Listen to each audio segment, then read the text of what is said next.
right, here we go, live. And hopefully, this is better than the live stream I did this morning. Hey folks, it is March 19th. Spring break, y'all. I am down in the basement. I got back this morning and I wanted to do a live stream. Like I mentioned a couple times now, I had this Osmo 2 gimbal for almost a year. Hadn't used it. So I started trying to frig around with it, and you got to use this app to control it, and you can do live streaming from it. I think it does the old way of YouTube live streaming. So anyway, I was doing like a 38-minute live stream, and got back home, and I noticed there wasn't a lot of comments. Usually get a few comments, but got home, tried to watch it. It was terrible. Something happened with the encoding, and everything looked like it was on slow motion, and I kind of figured that something was wrong with it after, it was an hour longer than what it's supposed to be. So anyway, delete. And now what you get is Plan B live stream for today, which is me in the basement. And of course the computer wants to do an update. We'll do this a little bit later. But anyway, just want to do a quick little update, folks. We're going to split this up into a couple things. Of course, now that I'm home in the Wi-Fi, I'll do this fairly long update here. And what we'll do here, we'll start with looking at some of the comments that have been coming down. Don't mind the mess in the back. I'm in the basement here. Got the dryer going. Furnace just kicked on. Basically what happened here was we last fall we decided that we wanted to put the house up for sale, and part of the thing was to start purging quite a bit of stuff. So this pile here is the stuff we're keeping so far, but we haven't really gone through it. There's some more junk down here. We're starting doing the yearly, we get garbage collection every other week here in the city, so we're gonna start hauling stuff up to the dump that we can't sell, or it's really just garbage. We're gonna start hauling that out. So basically the basement is the repository of said junk. So anyway, that's why everything looks like a mess. And then the whole point is to repaint this the basement, and get it ready for sale. We did a lot of renovation during the holidays. We put up in Christmas. Mentioned that before. We put 19 boxes of click flooring upstairs. Replaced the entry, kitchen, dining room, living room, all same flooring. Looks fantastic. And we did the flooring down here in the bathroom. Redid the flooring upstairs in the other bathroom. Painted pretty much everywhere. The grayish color, the gray that you want to sell your house to. But anyway, but then we decided to not sell, but we're still in the purge mode. Anyway, it is spring break here in Nova Scotia, so that's why I'm doing this live stream at the most inopportune time possible. That's how I roll. But basically, we spent a couple days at St. Andrews. If you saw the previous video, I did a little tour of the St. Andrews Blockhouse, one of the few remaining blockhouses in Atlantic Canada. That's from the British fortifications in the early, I say late 1700s to 1800s, 1812. And I'll probably go into more history of that area. Kind of a history that you don't really appreciate, or the history that I learned in school wasn't quite as interesting as what really happened. But anyway, we did a couple days there, did a little package, and but it was a cold morning when I did that live stream on Sunday. I was hoping I would do a better live stream this morning out at Graves Island. Beautiful weather, perfect, but something messed up with the cell phone, and I had to flush it, because it was terrible quality. So that's why we're going to do the live stream here today. And we're going to go through a couple things. We're going to go through some Q&A in terms of content that's been posted on the channel for a little while, what I want to plan for in terms of the channel later this year, talk a little bit behind the scenes happening. And so we're gonna flip over to some of the comments, and it's been kind of interesting. It's rare that I do this channel update actually in front of a computer so I can actually see what's going on. Anyway, don't mind the mess. Now it is 11:30, so I am enjoying a little, cracked open a little juicy IPA. Spring break, y'all. All right, so it was the New York Marathon over the weekend. I did notice this is the spring marathon season, so I usually see a big uptick in reset videos or workouts with Garmin, and I got quite a bit over the weekend. So one of them was what people are trying to do now is custom workouts, and how you can program a specific workout onto your watch. And you can do this now with pretty much every brand that's available out right now. So you can design a workout on the website, and then let's say you want to do a run, walk, break, or high impact or high intensity workouts. You can break out that kind of stuff, and then you can transfer it to the watch via Garmin Connect. So people are starting to do that now.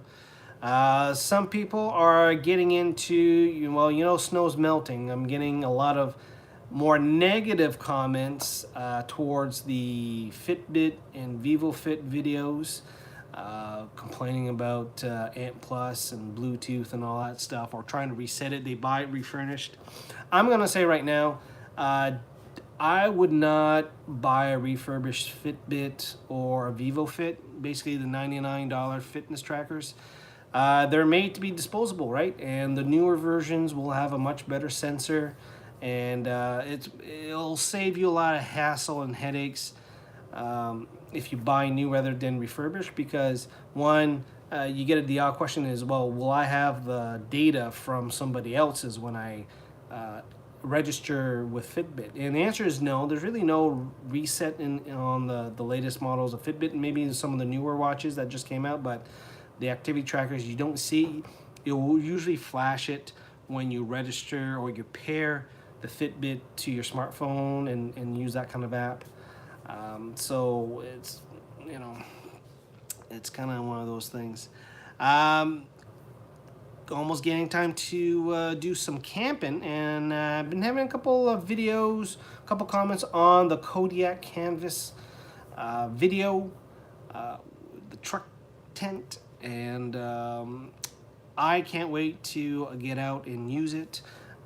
We were talking actually on the weekend here on when we're out with the missus, wants to know when can we do some family camping, and we're aiming around 9 to 12 nights this summer. So we'll do a couple sessions in Nova Scotia. We'll do something in Prince Edward Island, and we'll try to do a number of nights in Maine. So locations to be determined. We'll try to do most of it with the Kodiak Canvas tent, with the big the cabin tent. That's what we wanted to do, but I also wanted to do some shoulder season outings with the truck tent, and I'll start to get into the habit. There's a few gear items that I would like to get my hands on. One of them is a new air mattress. I was using my old Thermarest mattress, which ends up working out fairly well, but what I'm focused on this year is reducing the footprint. So I have installed in my truck, if you see it, I have that decked drawer system, and that is actually a pretty good drawer system. I've been very pleased with it this year, especially we've gone through a winter with it, and it's been fairly good. Well, fairly good. It's been fantastic. Everything stayed dry inside in terms of dryness, but this time of year you get the humidity. You still get it's not vacuum sealed tight. It's dry, right? So it's just like in sheltered. Anyway, the point is, I want to reduce the footprint so I can fit more stuff in one of the drawers, and then on the other drawer I can fit basically all the tent. The Kodiak tent fits in one drawer, and then in my other drawer I have basically all my truck camping gear. I might have the odd bin for other stuff, but that's kind of the idea here. So One of the things I found was a newer air mattress. Some of the more inflatable ones. I did buy one on clearance. One of these, it was kind of narrow. It was a little too narrow for my liking. Great for kids. But it rolled up to a really nice, you know, a little bit larger than an Nalgene bottle. And I thought that was great. So I've been looking at the Climate V Deluxe Air Mattress for, again, reduce footprint. But I'm looking for the Deluxe because I wanted the little bit wider pads. Some of the sleeping pads now, they're like 20 inches, they're 21 inches, or maybe 23. That's a little too narrow for me when you roll around and stuff like that. So the Climate Velux, I believe that's 27 inches, so that's about the same as my Thermarest, and I found that to be the perfect width for that. A couple other things I was looking for in terms of reduced footprint is a new camp chair. So that those lightweight aluminum chairs, that seems to be a good one here. One of them is called, what's that called? Not helium. Oh, that one chair. Geez, somebody help me out here. What is that chair called? Oh, geez. It's expensive. That's the only thing I know about it, right? Hang on. It's called... Lucky now that I have this computer in front of me, I can actually look up products for you. Oh,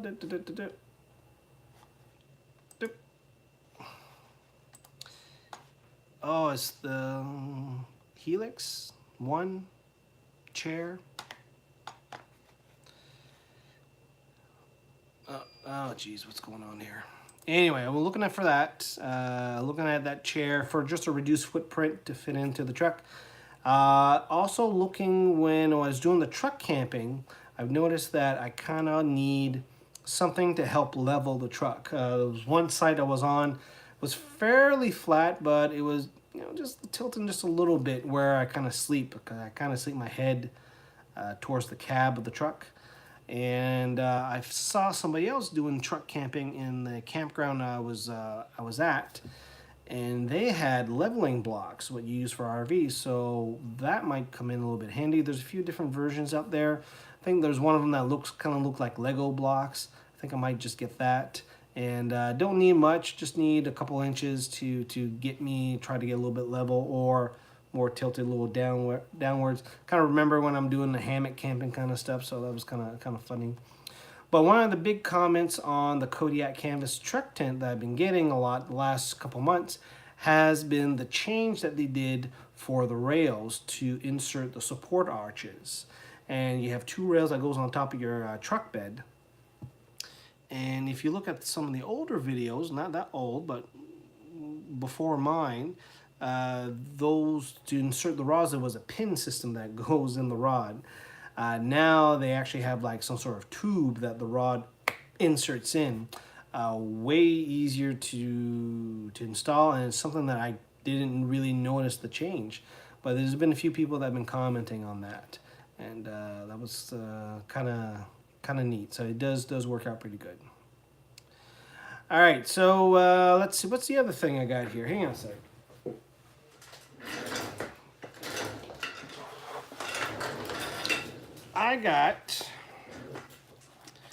Been trying to spend some time here with the MAP 66, and one of the comments I got is the not being able to register the geocaching, syncing up your account. So basically how it works, when you set up the geocaching account on this thing, it'll give you a code, and then you go to a website on geocaching.com on your browser or on your computer when you're logged in, and then that kind of links the account together. So it's a fairly easy process, but you don't enter the code on the device. You got to go to a browser.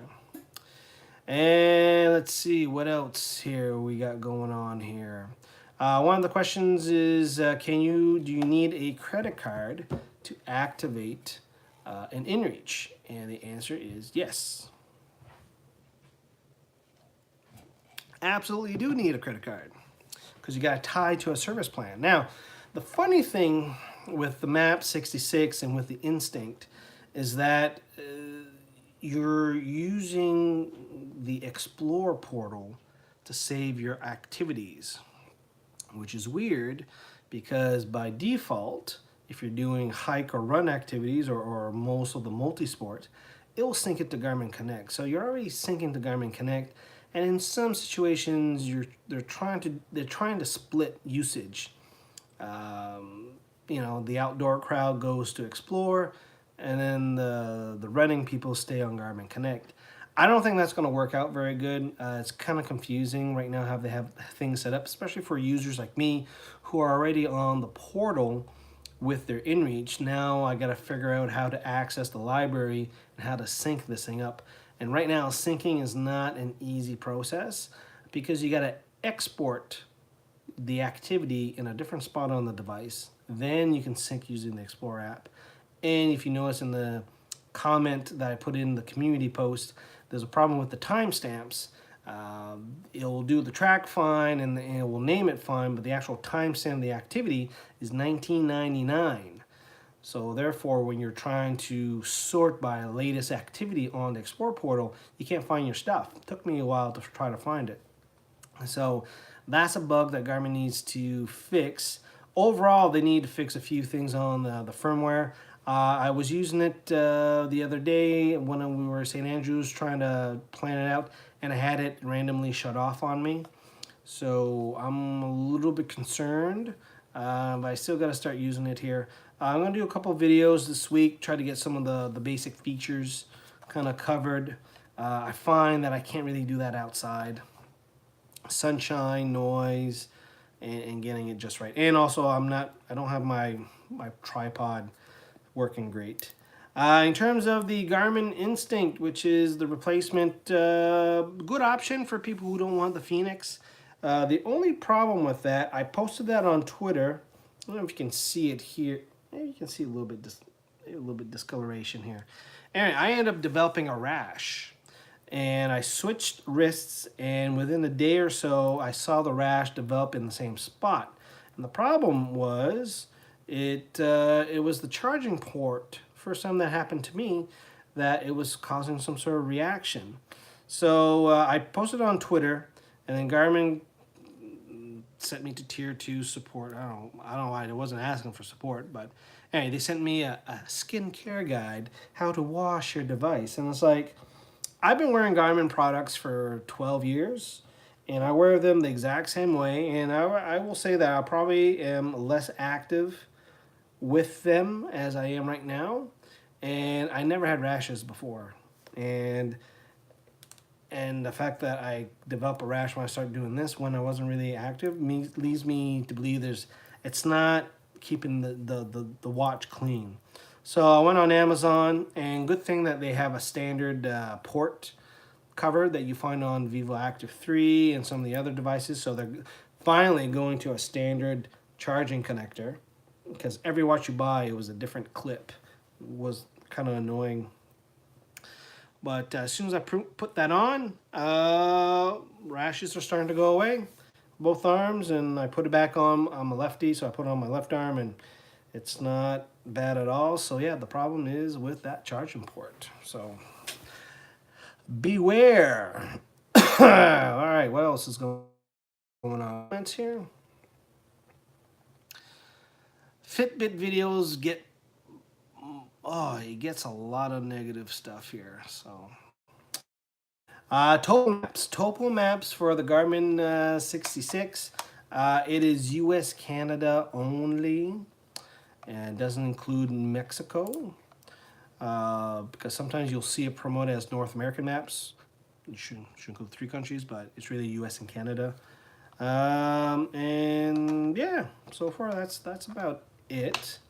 Garmin Speak, don't have here because it's attached to the truck. That has been a very popular video. Did a couple videos on that. Basically, it's a nice little toy, to be quite honest with you. The dash cam side of things is not too bad. I end up using the TuneIn integration. So with Garmin Speak, you have access to the TuneIn app. So now you can say, I want to listen to the call sign letters of the radio station or Bloomberg Radio or anything like that, NPR, that kind of stuff. We'll start playing the stream, which is really useful. I get bored a lot, so when I'm in the truck, listen to that. The flash briefing, which is a list of podcasts that you can queue up one after the other. So I usually queue up the latest news and then go up to national news. So that's been a really good feature of it. I don't I don't use the navigation a lot. I'll be quite honest with you, only because only because I don't have any on-screen navigation feedback because I have the phone mounted on the dash in a clip, and I would like to see some feedback when I'm searching for a place to see if that's actually the place that I want to go to, like a gas station. Doesn't really give me a good view. It does show you kind of like a map view, but it's just a little postage stamp view. You can't do anything with it. I kind of like have something else. Now they redid the app. Honestly, I have not had a chance to actually get in there and really take a look at stuff. So it is what it is. Well,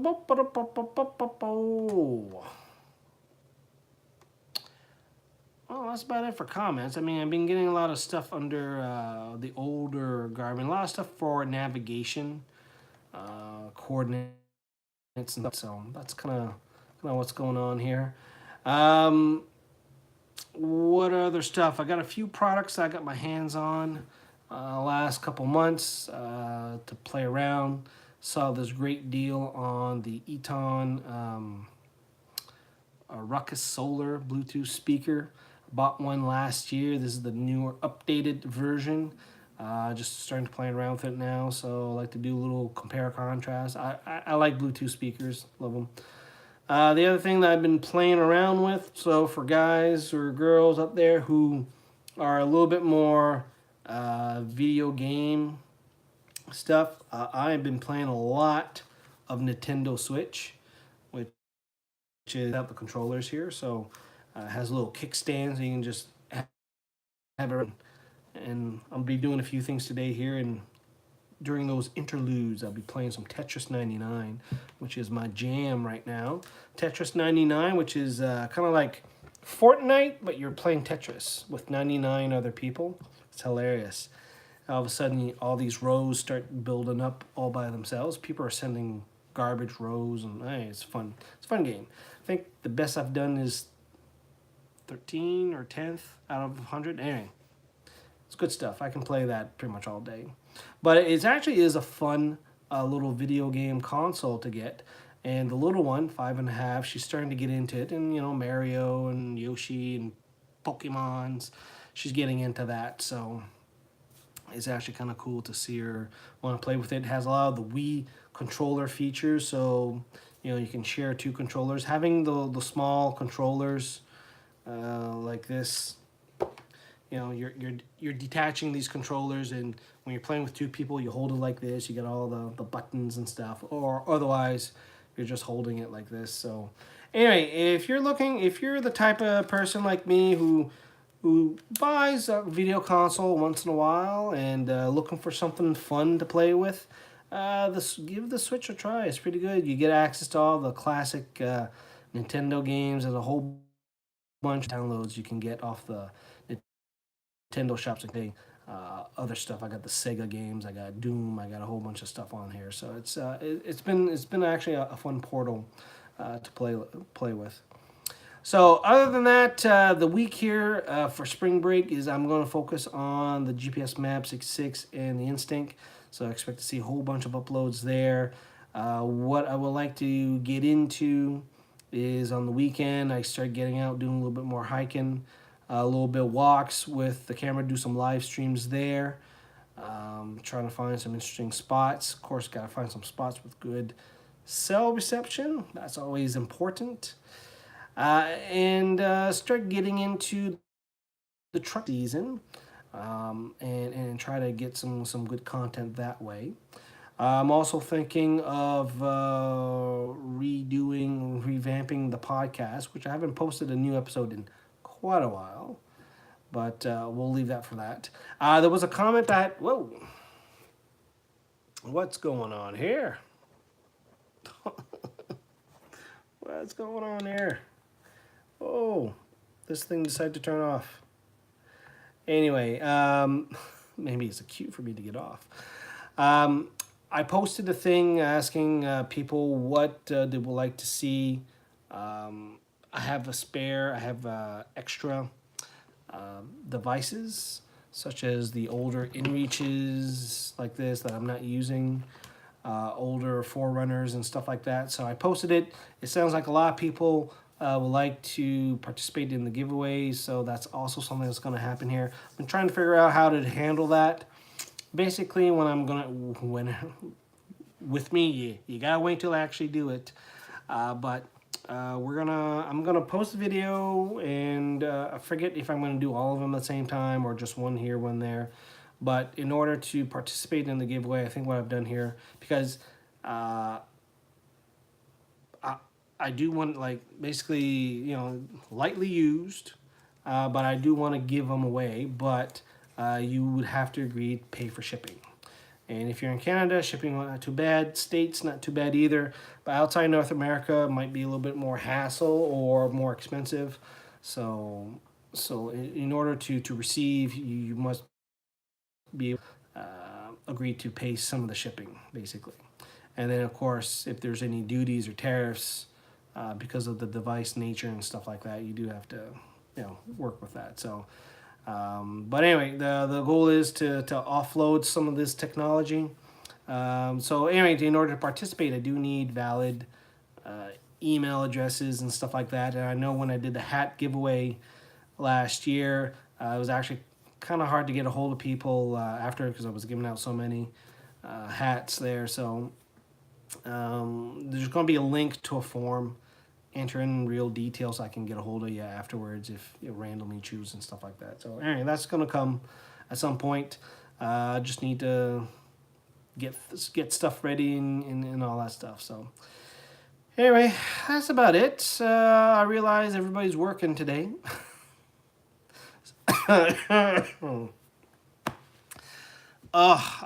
Next week I'm on the road for work. That's another thing. There was a discussion there about this job I'm doing here. Originally, I wasn't supposed to be traveling as much, but I end up traveling an awful lot. And that's not cool. Messes up with my recreation. And, I depend a lot on the missus, and the missus depends a lot on me to take care of stuff around the house. It's only us here in the city. We don't want to lean on too much on a few of our friends here for help, especially with the little one, 5.5. I mean, we don't have sitters. It's just us, right? So it's, if I'm gone every week, 5 days out of 7, and when I do come back, I'm completely useless. I'm just exhausted. Life of a traveling consultant or whatever. I'm in IT stuff, but when you're doing 10, 12-hour days, and the whole travel process is it's 7 hours, 8-hour process because of connecting flights and Halifax, and it's not an easy city to try to get to where things happen. So thinking about, that future, how long to do that, and maybe try to switch gears a bit, which will allow me to be home, take care of the little one, and when my wife needs to go, because she has a job too, she's allowed to do stuff, gives her some freedom, because city every week, and last winter wasn't a lot of snow, but this winter had a little bit more challenges, so it's tough to do that kind of stuff. So anyway, that's about it. Rambling update. Hopefully this was a little bit better than this morning. Give me some comments. What's going on? Overall, I'm going to be continuing with the GPS stuff, but I'm going to be pivoting to camping kind of stuff this year, because we're going to be doing a lot of stuff with it. And get some ideas. Try to get into a new routine. I know I've been kind of slacking off a little bit for the last few months. Like everybody else, a lot of people are slowing down. And in fact, I was going through my subscriber list. I have like 50, 60 channels that I subscribe to. And a lot of people are slowing down. You know, when they pop up, I kind of watch it. But I still have my my watch later queue, which is currently at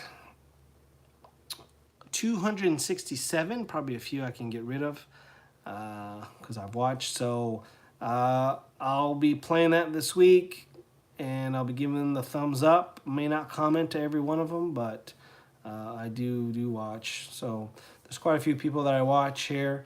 Just give a couple shout outs to a few people, and just let them know that I'm still watching their videos up to last year because my watch later queue is so old. Mark Young, Calvin's Corner 72, Wall Hiker, Smoke and Nape, Jack's Drinkwater, Texas Style BBQ and Cuisine, which is a really good channel. Adventure Outdoors, kind of misses up the updates. What else we got here? We got Outdoors Alley. I kind of watch, kind of like. Cowboy Kent Rollins for some good cooking. The Hiking Guy. Who else we got here? Econo Challenge. What else we got here? The repeating is the same ones over and over. Wingman 115. Hike with Mike. Mustang 774. People kind of watch and give a little shout out to. You're in my watch later queue from way since June. So I'm going to be getting through some of those. Yeah, that's about it. I think that's about it. Been trying to find some new channels because a lot of people are slowing down. So, all right, that's it, folks. Hopefully this was somewhat entertaining. Just trying to figure out what to do here. And, of course, these live updates I don't monetize. And you'll probably notice, too, that a lot of the new updates or the new videos, like the good ones, the produced videos, I don't turn on monetization until I hit 100 views. Going back to old habits and, yeah, all that stuff.